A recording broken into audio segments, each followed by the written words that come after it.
Okay, now that we've got some controls in place, Yep. and we've got our SDL application that we can continue to modify, as we talked about in the introduction to the whole particle engine system, and warp it, if you will, into our particle engine application. Right, we all have the main pieces that we need to create our final particle engine. That's right. So now it's time to do just that, create the very heart of this particle engine. And in order to do that, we felt it would be quite appropriate to give you guys another introduction. Right. An introduction to the emitter and particle classes. So let's go ahead and advance to the next frame, Joel. Here is a flow chart, the whole engine flow. So the first thing we're going to do is we're going to start out by initializing our emitters. Right. Well, what is an emitter? An emitter is really... something that shoots out particles. Yeah, it's like a gun that shoots out bullets, the bullets being particles. That's Right. really all it is. And what is a particle? Well, a particle is just a point in space that can be shown in several ways. In our case, we're just going to display it as a polygon that always faces toward the camera. Right. And then we can map a texture onto it. Right. But it's just a bunch of points. That's Yeah, all it's it a bunch really of is. points, and it has a position of velocity and acceleration. It kind of acts independently, if you will. Every single particle does. Right. It has its own brain, if you will. That's right. So the emitter really is just the mechanism that's going to shoot these different living particles out into the world, and then at that point they can take care of themselves. That's right. So basically we go drop in- down into the main loop. And this is the main loop that we've all become quite familiar with. Right. And inside the main loop, we're going to drop down to updating each of our emitters, because we've got to go through each emitter. Right, we could have multiple emitters. That's right. And shoot out more particles, and then take care of the particles that are in existence that have been shot out from that emitter. Exactly. So when we get to updating this emitter, we go over to here, create any new particles that we need. Because it really depends on the rate. Right, of the and emitter. an emitter can have an emission rate, which specifies how many particles it emits per second. And by the time we get to this emitter, how much time has elapsed since the last time we updated? That's right. And then emit all those particles that are necessary, and then go to the next one, update, and draw each of those particles. Right.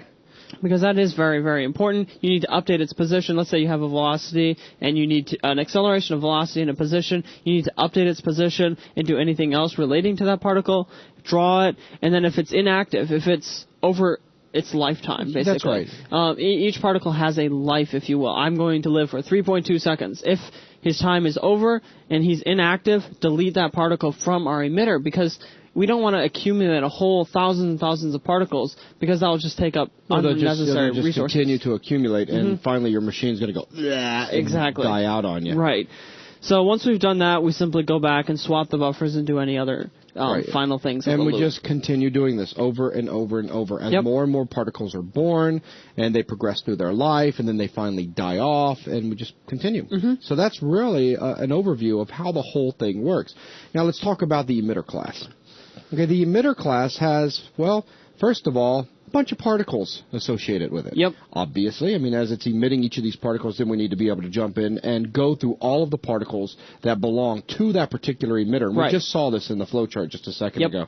And then with each particle, in a second, we're going to take a look at all of the attributes or parameters available on the particle themselves. Right. But, of course, we have the texture associated with it. In other words, all particles associated with an emitter have a single texture. Right. So we don't have multiple textures on multiple particles that were emitted from one emitter. Exactly. They all have the same texture. And then we have various parameters down here, like the emission rate. How many particles are we going to emit per second? Right. The emission radius. What's the radius in which we're going to emit them out? Do we want to emit them from a point, or do we want to make more of like a circular emission. Circular type emission? Yeah. And then we have our life, specify how long do we want our particles to live. And then we have this life range, which you see here and here, which basically allows us to add a randomness to our life. So that each particle, if we specify life as 3, each particle doesn't live for only 3 seconds. We add a random range to it, and then a particle could live for 3 seconds, 2.9 seconds, etc. Right.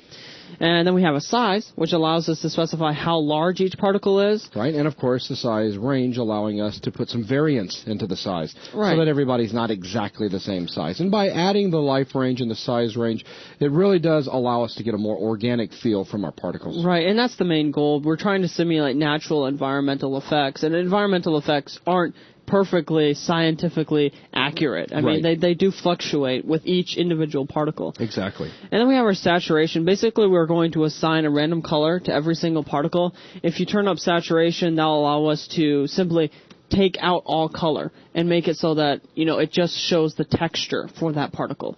And then alpha, which basically just sets its transparency. That's right. Which is very important when doing certain types of effects. I mean, if you had smoke and your particles in front, closest to the camera, were opaque, that's just going to look really weird. Right, because the smoke, you'll have, let's say you have fire and smoke on top, your fire will be completely blocked by your smoke. You want to blend these things together. Yep, and that's where alpha can become really, really handy. And then we have our spread, which allows us to set how far it shoots out. So it's like how much do we want to focus the beam of emission of particles, if you will. Yeah, the spread is 0. You have a straight line of particles shooting out. And if we start to open it up more and more, then we get, more like a fountain, if you will. And then we have gravity, which simulates gravity. Hey, very good. And then we have our position, which specifies a global position, if you will, for our emitter, so we can provide world offsets for each emitter. So each emitter can be in different places. Then we have a wind, which is a force that allows us to simulate wind, and rotation, which allows us to rotate about a particular axis. Another force, so that we can create vortex-type effects. Exactly. So that's our emitter class. So associated with that, of course, is our particle class. So how does this work? Well, our particle class, as we specified before, is a point in space, and it draws a quad, if you will, and it puts a texture onto that quad. And this quad will always face the camera. That's very important. Very, very important. And with a particle, we have an ID associated with it, a color associated with it. And we have a color, even though it has a texture. Remember, we can tint that texture through a color. Right. So it's just a good idea to have the color. Definitely. The position, obviously. The position is obviously extremely important. And then the velocity, which directly influences the position. Sure, it's very important in calculating every single update of exactly where that particle is going to go. Exactly. And then we have our acceleration, which updates the velocity. And then we have our rotation, which allows us to do the vortex-type effects. And then total life, which specifies the total amount of life that we have, which never changes over the update. On each update, the life changes, so at first it will start out at total life and then slowly decrease until it reaches 0, at which point it will become inactive. Kind of like an inverse of its age. Yeah. And then we have our alpha, which specifies the same thing, transparency. Right. Size, which specifies the size of just this particle. And then bounciness, which allows us to specify when it collides with our Y0, the floor, how much does it bounce up? Does it bounce off with? 1, which means however the same force it bounced down with, it shoots off of. Exactly. And then finally our active, which specifies whether or not our particle should be still alive. I mean, it could also be alive if you wanted to call it that. Precisely. Now, we've added just one more slide in here that we want to take just a second and mention, and that's forces. Right. Now, we kind of mentioned this. We mentioned it lightly, right. But I just wanted to take a second and kind of drive this point home. In a lot of 3D applications out there, particle systems are available. And with particle systems, you always have some sort of forces that you can use to cause the particles to react naturally or in some type of bizarre, crazy effect you may be setting up. And unnaturally. Unnaturally. Some of the most common types of forces that you're going to find are things like gravity, wind, vortex. You may find things like a Newton field, a turbulence field, if you will. And once you see the basics of, well, by the time you get done with just gravity, and you see how to apply gravity-type effects to a particular particle, then implementing pretty much any type of force that you'd like to for affecting it being the particles, is very simple. But we're going to walk you through 3. We're going to show you how to do gravity, we're going to show you how to do wind, and we're going to show you how to do vortex. And just with these forces, you can do a lot of different kinds of effects. Yeah, for sure. And, of course, through our custom controls that we've created, we'll be able to control each of these forces in real time. Right, and that becomes really important, especially for an artist who comes in and doesn't really understand maybe what's going on behind the scenes, but if he has really simple controls he can work with, he can tweak them, get the look he wants, and then send that into your engine, your final engine. So with that, let's go and get busy. The first thing we're going to do is create the emitter class.